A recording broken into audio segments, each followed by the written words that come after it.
Welcome to the Whoa podcast about horses and horsemanship. I'm John Hare, and you found the place where we talk horses. On today's show, we have a cowboy and horse trainer from Star Valley, Wyoming. He's been cowboying for 32 years, from Florida to Oregon, from Montana to Arizona. I wanted to get him on the show today and talk about not only cowboy life, but also his horse training techniques. From Star Valley, Wyoming, here's Shawn Dunn. Good morning, Shawn. How are you doing? Good morning, John. I'm so excited to be here with you. I understand you're getting a big storm through Wyoming right now. Yes, we are. Yeah. We're getting dumped on. We've had 8 inches tonight, and it's not supposed to stop till Monday. So. Oh, wow. Hey, send a little bit of that down to California. We could use a little bit more. You need a little moisture? All right. So you've been cowboying for 32 years, and you started in 1991. I was 37 back then. What was cowboying like back when you started? Well, I started in Arizona. My dad owned a little ranch there, and that's what got me started, actually. I got the bug. You know, from Arizona to Florida, that's the first place I went to. And, you know, the cowboy culture is, it's different between where you're at, and, you know, different locations are different regions, I guess. But a lot of it's the same.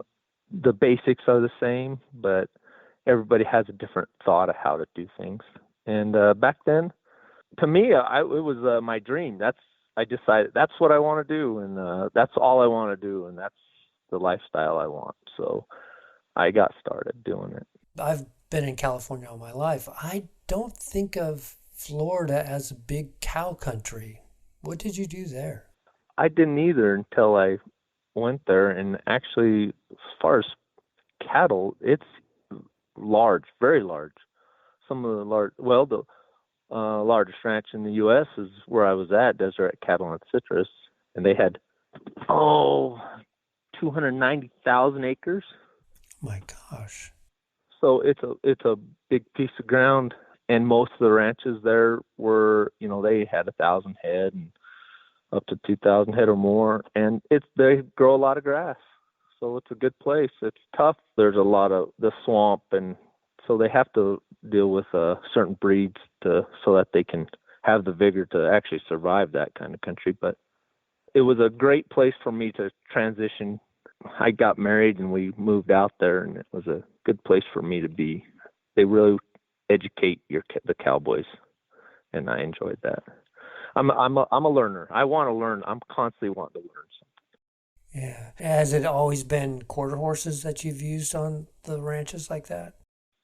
Yes, they had a good breed of horses, and I can't tell you what the breed was, but I know they were very cowy. And one of the first horses I actually rode that had a lot of cow in them, and that, to me, that's just a lot of fun when they actually have it naturally.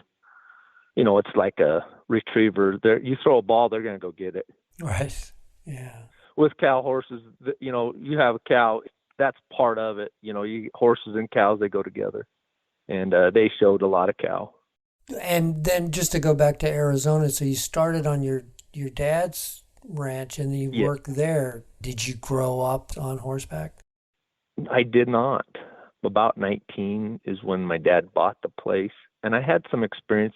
I had people that let me ride their horses as a younger kid.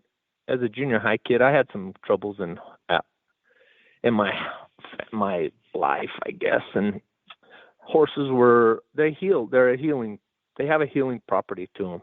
I don't know how that is. I don't know why that is, but they do. And I know they can help people, and they sure helped me get started. That's what really got me interested in horses. And then my dad buying that ranch got me started cowboying, and then I fell in love with that lifestyle.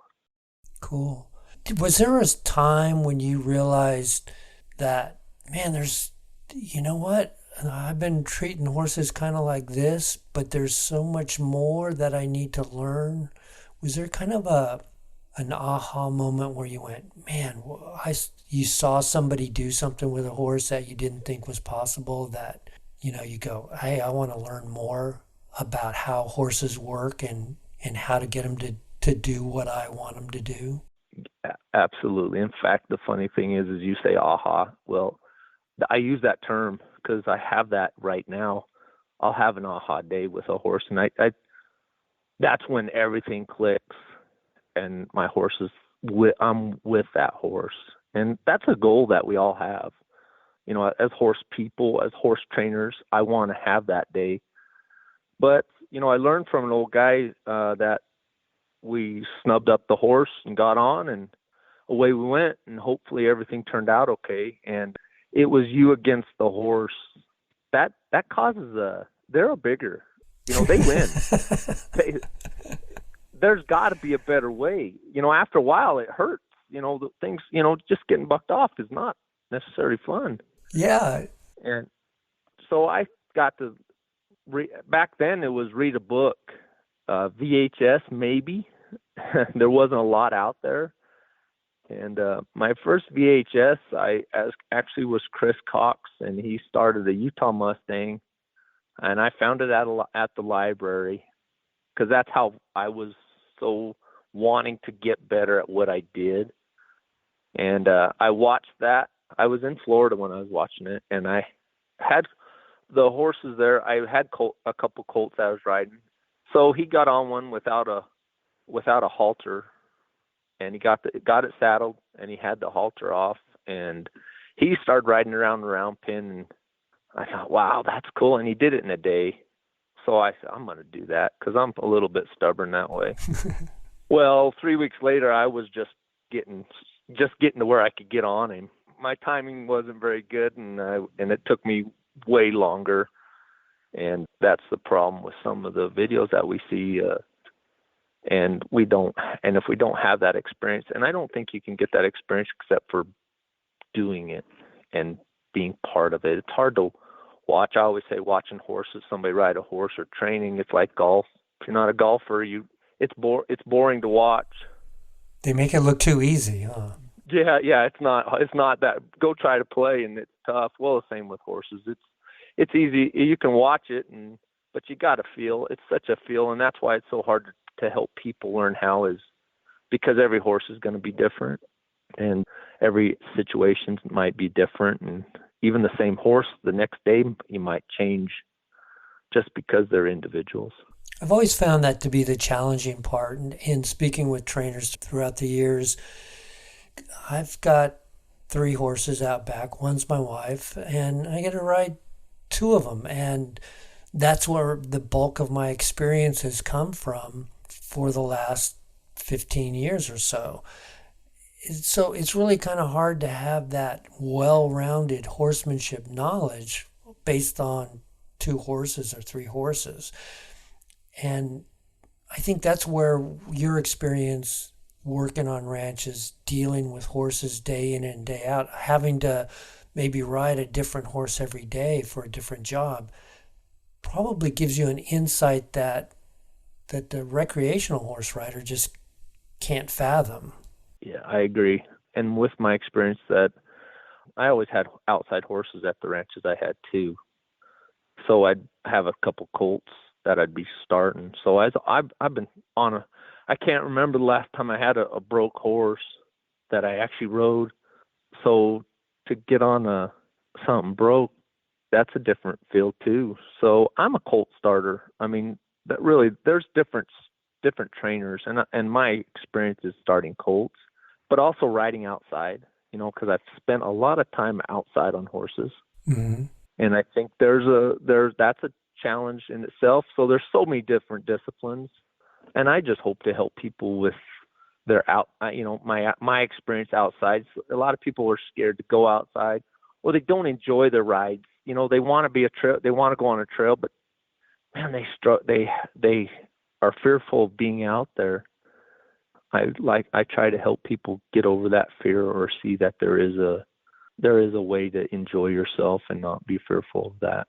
Well, let's talk about that a little bit, because it is different riding outside than in an arena. And how do you help people make that transition?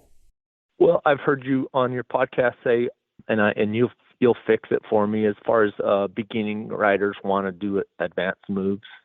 and so on and so on. Well, honestly, I go back to the fundamentals. I need fundamentals inside, and I spend some time inside to control my horse's feet. If I control my horse's feet, I control their mind.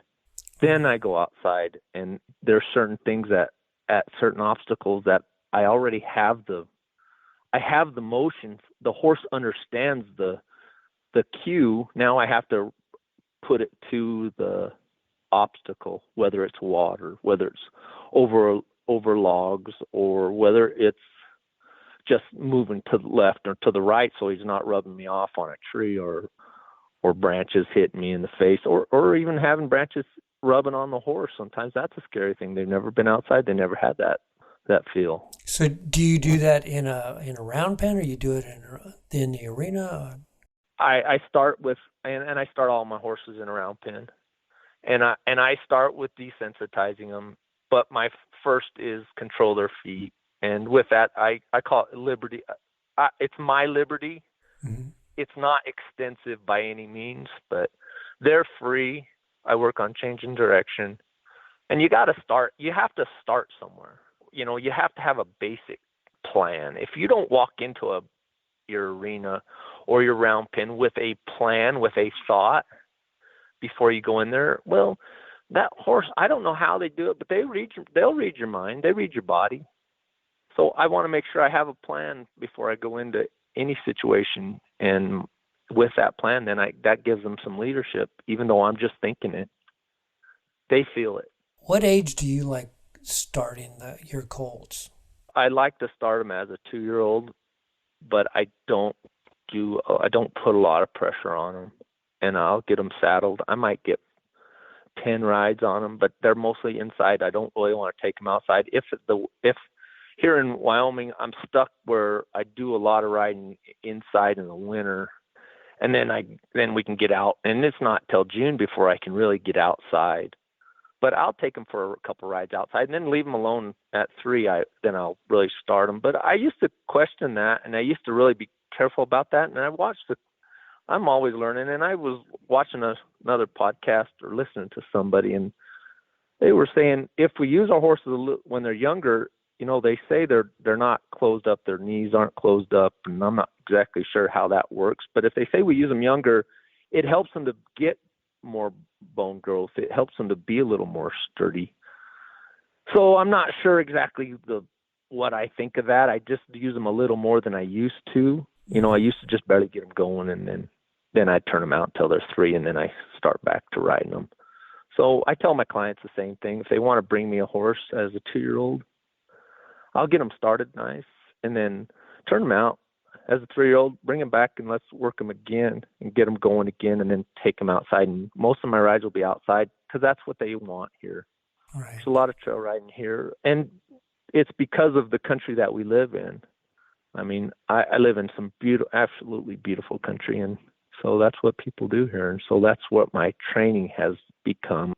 I do some cow work and put a horse on a cow a little bit just because that's my background, and I think a horse and a cow go together. But everybody has a technique, and everybody's different in some of their techniques, and every trainer. And one thing I would like to convey is there isn't one specific way. There's a ton of different ways. It has to change with how your horse reacts to what you're training him to do. So watch your horse. Your horse tells you what you should be doing. Can you give us an example of that? Sure.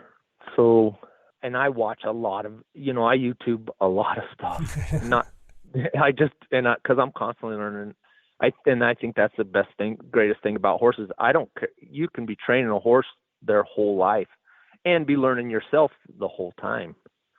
But as far as doing something different, I might be trying something with a horse and it's not happening. And it might be how I'm asking the horse to turn or something like that. And there might be a little technique that I find from somebody else that says, oh, this is how I do it. And if I try it with that horse, he might click and he might understand that much, much easier than what I was doing. Well, then now I just put that in my pocket. Now that's another tool I have to help that horse. And so it changes so drastically. you're just constantly trying to change your program to help the horse that you're riding at the time. But isn't there also like a danger of changing too much that you can tend to confuse the horse a little bit? Yes, I can agree with that.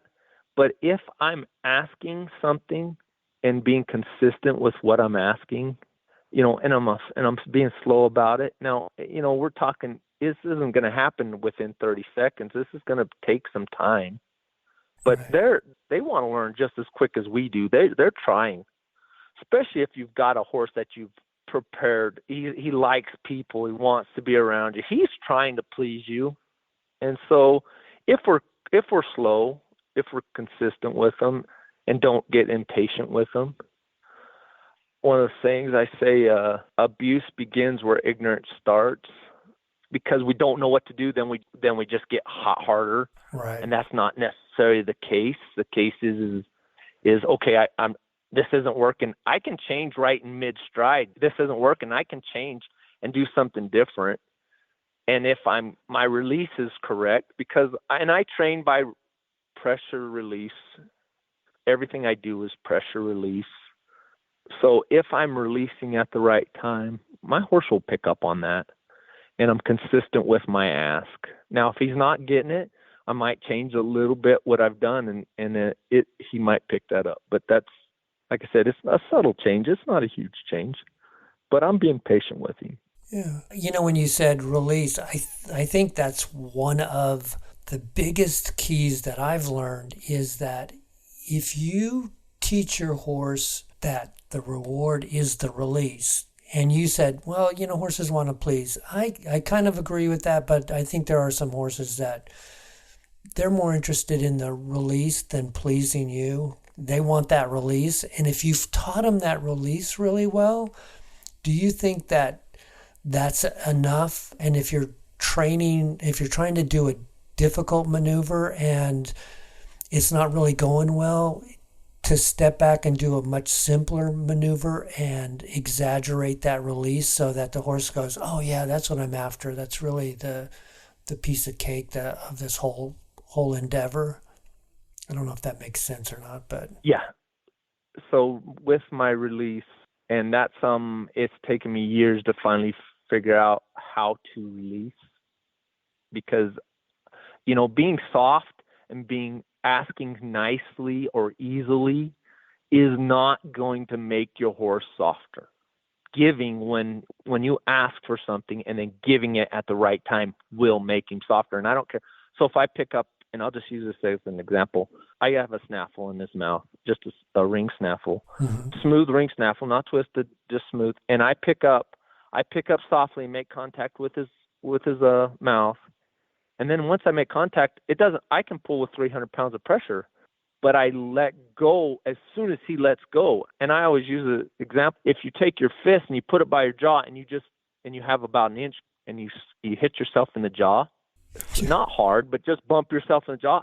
How about you take your fist and you touch your jaw and now you push? It's a huge difference. right. And that's all I'm asking. But I let go at the right time. There are horses. I owned a mare that was no nonsense. Do your work, busy. Let's go do our work. And she was phenomenal. She really did a good job with what she did.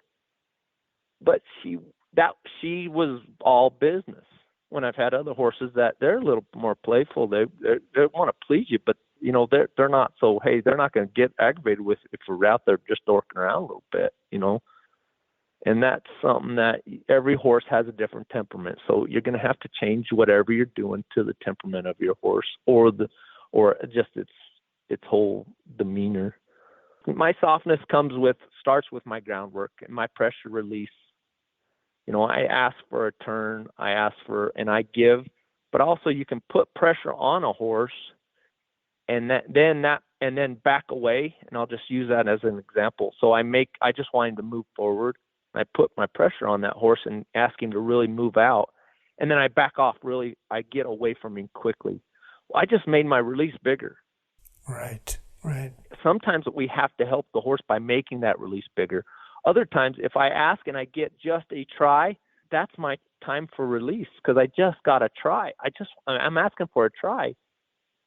release, give it all back to him. Hey, you tried, good job. And I hear another guy, he says, rub him like he won the world championship. And he's absolutely right. Give him that. Let him go. Now let him think about it. Let him know, hey, that was a good try. I appreciate the try. Before long, they start hunting the release. Oh, and at the same time, I'm going to say he's actually trying to please me too, because he's hunting the release. So he's trying to do what he's asked to do. Right. And before long, he's going to try to do, even if I start something new, he's trying to figure it out.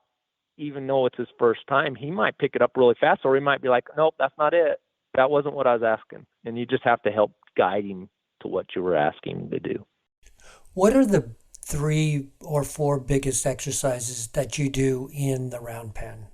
Changing gaits. Depending on the horse, if a horse has a lot of forward motion, I'm good. I like forward motion because that makes him easier. Once I get on him, he has the forward motion. But I will work on changing the gait, slowing down, forward motion, slowing back down from walk to trot, or from canter to trot, trot to walk, walk to stop. And then if he's sticky, then I'm going to work on more of a forward. I need him to move forward. And every time he moves forward, or every time he slows down, I slow down, and my body. So there's two things with that. Is my energy comes from 2 different places: outward movement and my inside, my energy. And I don't know if it's your spirit or your soul. I don't know. That it's a hard thing to say, but you can put a lot of energy out there from inside. I don't know if you've ever been around somebody that's really nervous. Mm-hmm. Well, they got nervous energy. It portrays, that person's high energy. Right. I know that, and it doesn't take long to figure that out. Well, a horse feels that too, and I can convey a lot just by my thoughts or the energy I'm putting out towards that horse. And so those are a couple of the things I work on a lot, and that's the very beginning. I work on a lot of work. You got to do one side or the other. Make sure you go in both directions. A lot of people, our horses are left-handed and right-handed, left side, right side. Most of them more comfortable if you're on the left side than the right, because we do more on that side. We need to make sure that we balance everything out. That's what we're doing. Mm-hmm. What about the backup? My back comes from, I start with a halter and I ask for back, and I do the same thing, my pressure release. If I squeeze, even if I just squeeze the halter, and I do the same with my reins for a back. If my first time asking for a back, I get on and I just squeeze my reins. And I use verbal, and some trainers don't like verbal. Some will use some verbal, and I say back, and I also use my legs as much as possible. And if I get even a half a step or a thought, or he sits back a little, I release, and that's the start of my back from a colt. He thought it. I felt him shift his weight back, and within 5 minutes, a lot of times I've already got a back. Before long, I got their heads down, and I've got softness in the face. But it just starts with something simple. I'll squeeze the reins, maybe squeeze with my legs a little, sit up so I'm not on their loins, so it gives them some, so they can move. I'm not just making them pick my body up.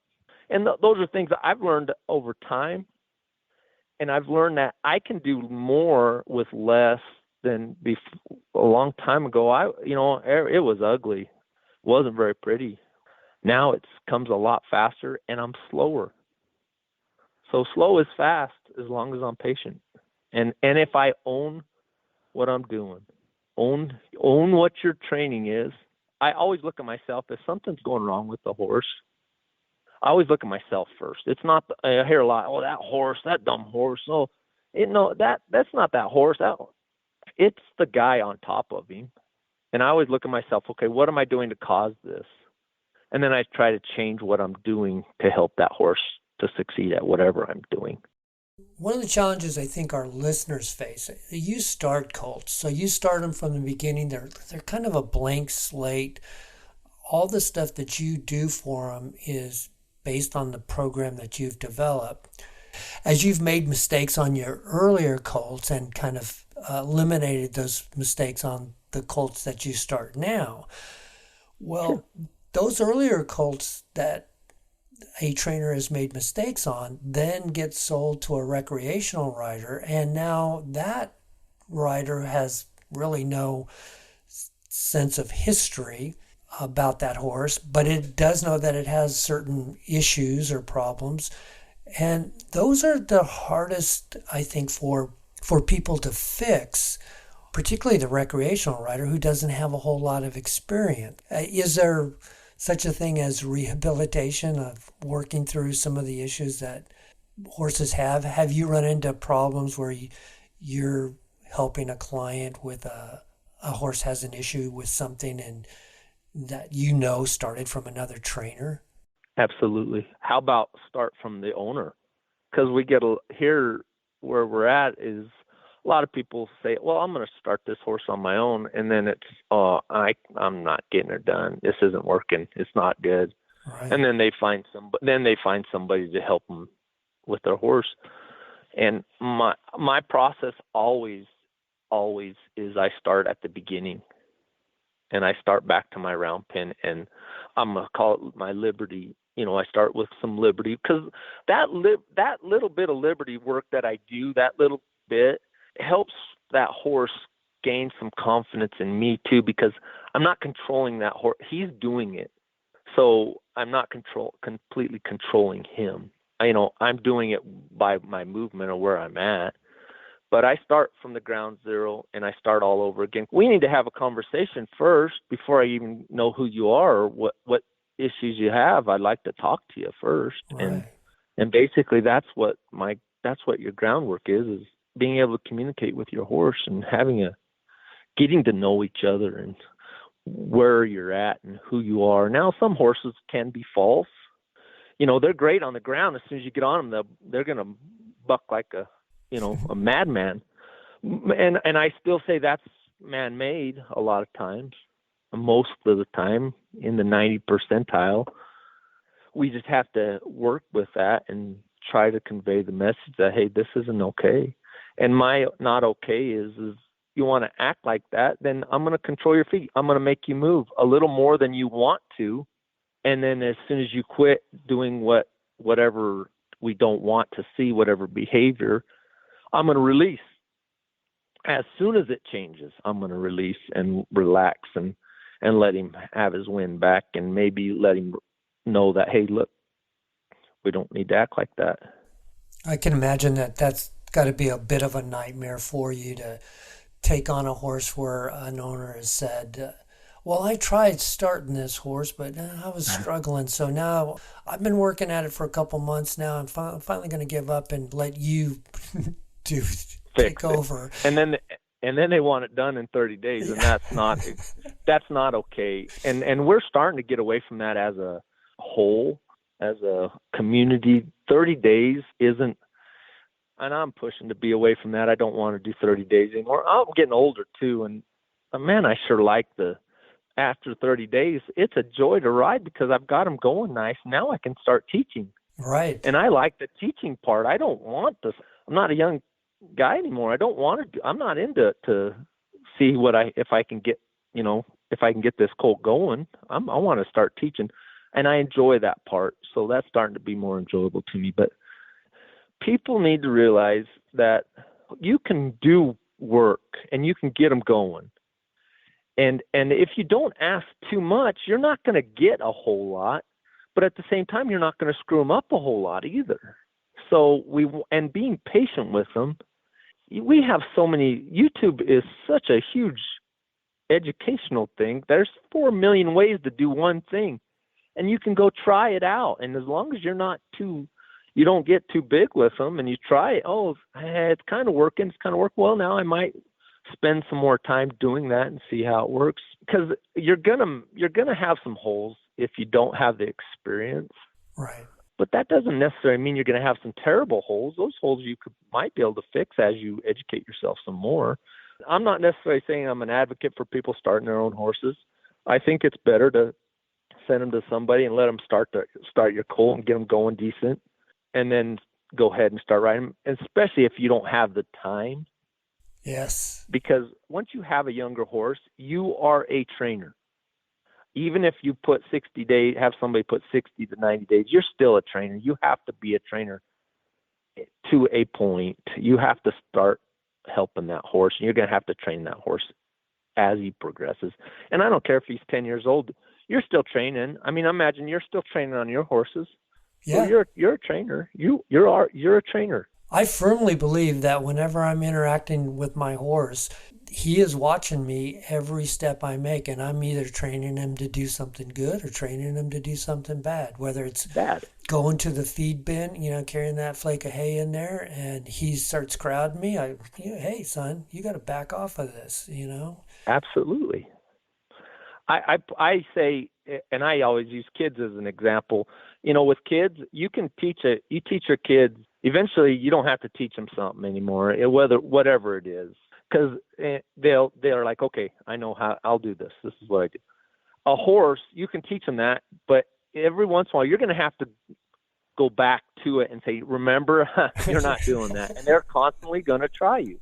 So you're constantly You're constantly going to be having to train them, because if you give them an inch, eventually they're going to take some more, because that's just their personality. That's their temperament. Yeah. And some are more than others, but that's why it's so enjoyable to me, is it's always a challenge. It's always something you have to be paying attention, but also the rewards are huge, when you see a change. And that's why I love younger horses, is because they change so much, and they and the interaction with them.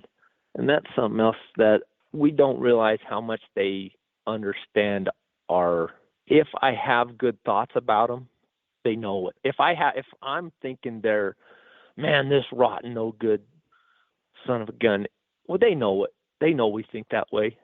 And so they're so honest with us, and I can go out and have a bad day and come back to my horses and turn it into a good day, just because they're going to be honest with me. Yeah. That's the hard part about trainers is, I read some things on some colt trainers. Well, they prefer to be around horses than they do people. There's something to that, because they are honest. It's an easy relationship to be around. Yeah. Yes, it is. It's black and white. If you have any kind of awareness, your horse knows what you're going to do a lot of times before you're going to do it, and they are so empathetic. That is a honest relationship most of the time. We always hear that horse is a reflection of the owner, and there's a lot of truth to that. I bet. Yeah. Do you do clinics, Shawn? I call them classes. I do 2-day classes. Mm-hmm. My push here where we're at is, most people, we do classes with thought of how to handle a trail. And I find that a lot of people, loading a horse, unloading a horse, getting out on the trail, what do we think about how to be safe? And that's most important, is how can we be safe out there?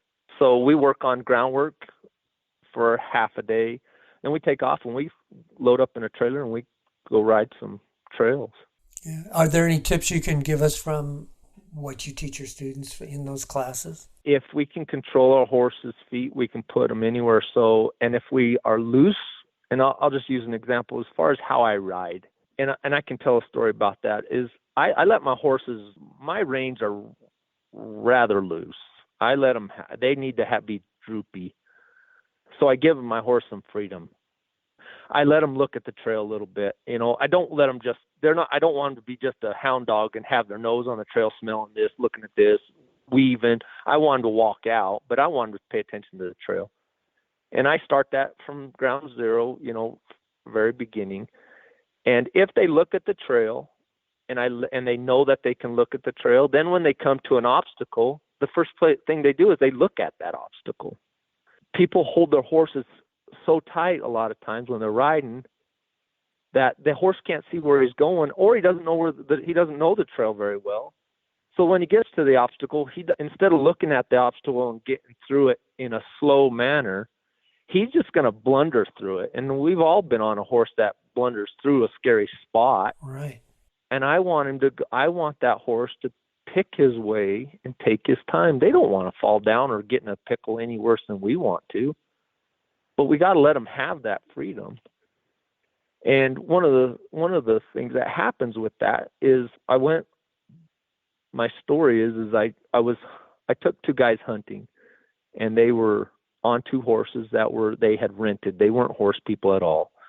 So I took them out. The one guy knew the country a little better than I did, and I didn't know the trail. And we went. It was dark. It's in the morning. We rode up in the dark, so I have not seen the trail.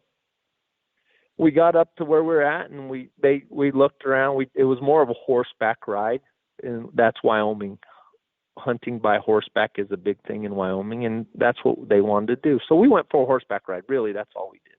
On our way out, it was getting dark, but they got off and they went down another way, and they're going to walk out. And we're about 2 hours, hour and a half away from the truck. Well, I'm on my horse. I've got two horses that I don't know, and I'm leading them out. And I'm on a little trail, and I can't see a thing. It's just black. I can't see my hand in front of my face. So I'm going along, and my horse wants to go to the left on the trail. And I'm like, no, the trail goes to the right. I even got off and looked, and the trail goes to the right. So I take him. Well, it only goes about 20 yards to the right, and it dead ends. My horse is still wanting to go to the left, but turn around and go back. So I turn around, I go back, and sure enough, I find that the trail goes to the left. Well, should have known better, but I finally said, okay, buddy. And I put my hands down and I let my horse go out. That horse he followed the trail exactly back to the truck. I didn't miss a beat. I'm just a passenger. Right. That comes from me letting him ride as a younger horse, letting him have his nose down to the ground a little bit, letting him know where the trail is. Now I can get home. Now most people are like, oh, that's not a big deal. Well, we can practice that during the day too. When we know the trail goes left and the trail goes to the right, well, if we've left our horse alone enough, he should be able to take us back.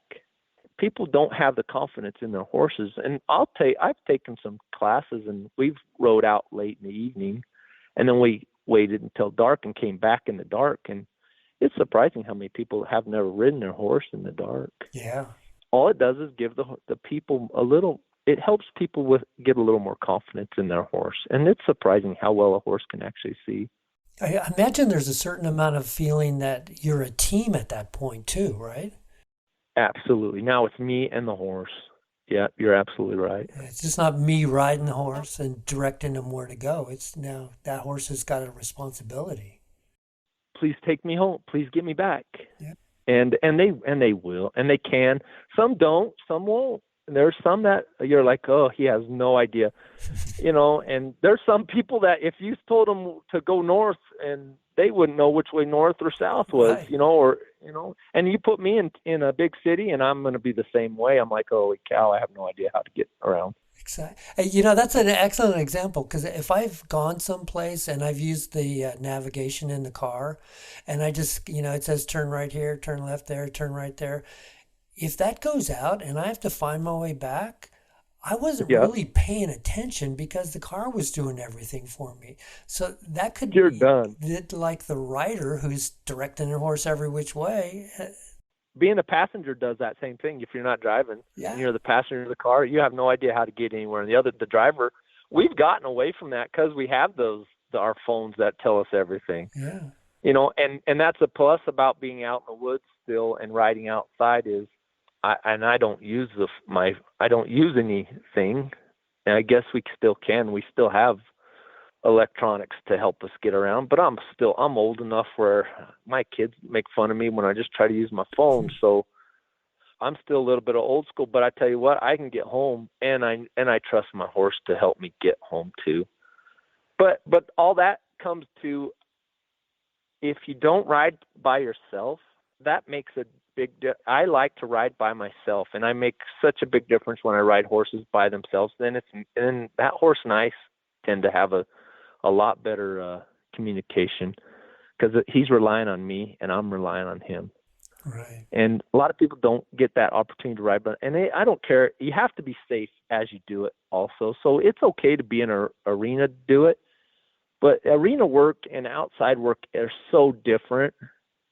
I work my horses inside, and then when I go outside, I leave them alone. Let them. That's their chance to have a breath of fresh air. And I might train a little bit, but it's real subtle, and it's not a whole lot. Most people won't even see it. But my horses, just give them a chance to have a break. kids need recess at school. Well, a horse needs his recess too. And what happens if the horse does get bothered by something? We'll run in our trails, we'll run into trash. There'll be a plastic bag flying around or something like that. Then what's that situation call for? And it changes a lot. So I learned something a long time ago is I had my boss in Oregon. He's a cow boss. He's a heck of a horseman. He taught me a lot. One thing, when we get to a scary spot or something like that, if you just need to get by, then only let him see it with one eye. And I don't know if that makes sense. Don't let him look at it with both eyes. So if I'm a mailbox and he's scared of a mailbox and I got to get by the mailbox, then I'm only going to let him look at that with one eye to get by. Or if I have a cliff on the right side and something scary on the left and I'm riding, I don't like to get off and then, it's a scary spot, I'm going to get off. I'm going to ride him through it because I'm training. I'm trying to make this horse better for the next person. Right. So I need to let him get through that. But one way to do that is I make sure he only sees it with one eye. That way he won't look at it and then spook and get away from it. But at the same time, you always hear people say, "Oh, he's scared of that," and they just push him to it really hard. Get up there. It's not scary. Right. I don't agree with that. I agree with letting him look at it. If I'm going to take the time, I'm going to walk by, and then eventually I'm going to get closer to it, and I'm going to walk by, and then I'm going to get a little closer, and I'm going to walk by. And then you're changing eyes when you do that, right? Absolutely. I'm changing eyes and I'm getting closer to it. And I want him to start, if he starts showing interest towards it, and you can feel, that's where you have to have a feel for your horse. If he's thinking about, I'm going to look at, hey, what is that? And then now I have curiosity. Well, now I'm going to let him have that curiosity all on his own. And I'm going to let him be curious about it. Now he might go up there and blow on it and it wiggles and then it scares him. And I might have to start over a little bit again. I won't have to start as far away, but I'll start again. But that's the process of him getting better at it. And the more things he sees and the more he's around, then before long, there's not a whole lot that will bother him at all. But that's my training. That was my training opportunity. So I'm going to take it, but I don't want to make it a big deal. Now, if they just hunker up and just flinch at something that's scary, I have a horse that does that. A rock will scare him. And why would a rock scare a horse? I have no idea. But and she just flinches and will be like, oh, but she doesn't leave. Sometimes it's better to ignore it and just keep going, because if I address it with grabbing him, then now I just made that even bigger. That's a bigger scare than what it was. Right. So a lot of times people, we look at ourselves again. I don't want to make something worse than what it already is. And if I don't react, then the horse doesn't react because they're an image of ourselves. So if you need to get by, you let it see it out of one eye. But if you've got time to work through the problem, then you go ahead and do that. I might spend some time.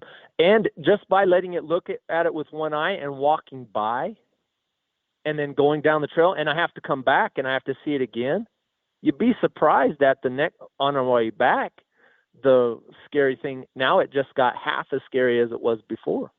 Yeah. So actually, I'm winning. My horse is getting better. I'm learning, and I didn't make it it didn't turn into a big issue. A lot of times we make bigger issues out of them, and now we cause the horse to be more scared of things that the horse really wouldn't have been scared of if we would have just left him alone. Yeah. Well, this has been fun, Shawn. I really appreciate you talking horses with me. Well, I appreciate you. Thank you for taking the time to do what you do, because I know you spend a lot of time at your craft. Thanks. I'm going to try something new on this show. We'll see if it works or not. But let's just say you're sitting around the campfire after a long day of riding, and you're with a bunch of cowboys, and everybody's telling stories about their either favorite horse or wildest horse or horse they've learned the most on or whatever. And what is your go-to horse story if you're gonna tell one? My go-to horse story. Well, I had a horse that I called him Blue Duck, and he bucked every morning. And this was in Oregon, and Buckaroo lifestyle is a little different. They're those people can ride, and they can ride just about anything, and they get the job done with anything they have. This horse he had my number. I was scared. There's a poster of John Wayne where I think it said, courage is getting on even though you're scared to death. Yeah. So Tuesdays was my day to ride that Blue Duck. We rotated our horses, rode them once a week. And every Tuesday I had to get up and I had to find my courage. But after a while, that horse and I got to the point where I started understanding that horse a little bit, and he started understanding me, and he became actually one of the horses I started finally wanting to ride. But it took a long time. So that's my story is sometimes we have to understand them. It might take a little longer than what we want, but we can take the time to understand them. And that horse was rank, and he could buck, and he was good at it. I got through, and I felt good about it after a while. I felt like I'd accomplished something. I guess that's something that Yeah, cool. Would he buck while you were working, or just when you got on in the morning? Anytime, anywhere, at the end of the day, in the middle of the day, it did not matter. Could you ever feel it coming? No, that's the problem. He'd catch you off. If I got off a little, then he'd try me. Sometimes he caught me. More times he caught me than he didn't. And that's why, sometimes we have to fight through our fears. And that was another one of the times when that really started making me really want to be better at what I do. It shouldn't be this hard. I should be able to understand my horse a little better. And it's made me I'm a student of the horse. You never can quit learning. Yeah. Very good. Very cool. So if people want to find out more about Shawn Dunn and what you do, your classes, maybe somebody wants to come up to Wyoming for a trail ride, where shall we send them? The Facebook page is the best place for me to, if they could get on that, and then or Instagram, and then if they message me, I'll get right back to them. Perfect. I'll have those links in the show notes. Okay, that'd be awesome. And that's the thing is, I'll do a two people class. I don't care. And I hope that I can get people to maybe look at having a horse vacation, and they come to Wyoming and we spend a couple days, and because we're close enough to Jackson where they can actually, some of them would in the evening, they'll run up to Jackson. They get the opportunity to go to town, and then it's kind of fun for them, and they come back and we get to see some pretty country again. I hope we covered everything you wanted to. I have two things I'd like to say, if it's all right. This takes time, but if your timing is right, you'll have fast results. And own what you do and be consistent with how you ask, and your horse will start figuring you out. And I think that can apply to just about anybody, anywhere, any place in there, whether they're a trainer or they just bought a horse and they're learning how to deal with a horse. Right. Consistency is the hardest thing for me to learn, being consistent. Yeah, asking in a consistent way. Right. That goes back to your change where you said, well, if we change too fast, we can still change, but if we can be a little consistent in our change and ask, it doesn't have to be a huge change, but it's still consistent. Yeah. Very good advice. I sure appreciate it. Thank you very much, and may you stay on top every time you ride. That's my goal these days. Stay on top every time I ride. Yep. Mine too. And that does it for this episode. I was fortunate enough to connect with Shawn Dunn via email, who shared with me his incredible journey as a cowboy and colt starter for the past 3 decades. Through our conversation, I realized he had valuable insights and knowledge to share. It's always a treat to talk to experienced horsemen like Shawn, who live and breathe their craft. Thank you, Shawn, for sharing your passion for horses and horsemanship with us. To learn more about Shawn, head over to whoapodcast.com for links to his Facebook and Instagram pages. You might even consider visiting his beautiful ranch in Star Valley, Wyoming. If you have show ideas or would like to suggest a guest, reach out to me at john@whoapodcast.com or connect with me on Facebook, Twitter, or Instagram under the name Whoa Podcast. I look forward to hearing from you. Thanks again for listening and sharing the podcast with your friends and riding buddies. Until next time, for Renee, this is John Hare saying, go have some fun with your horses. Bye-bye, everybody.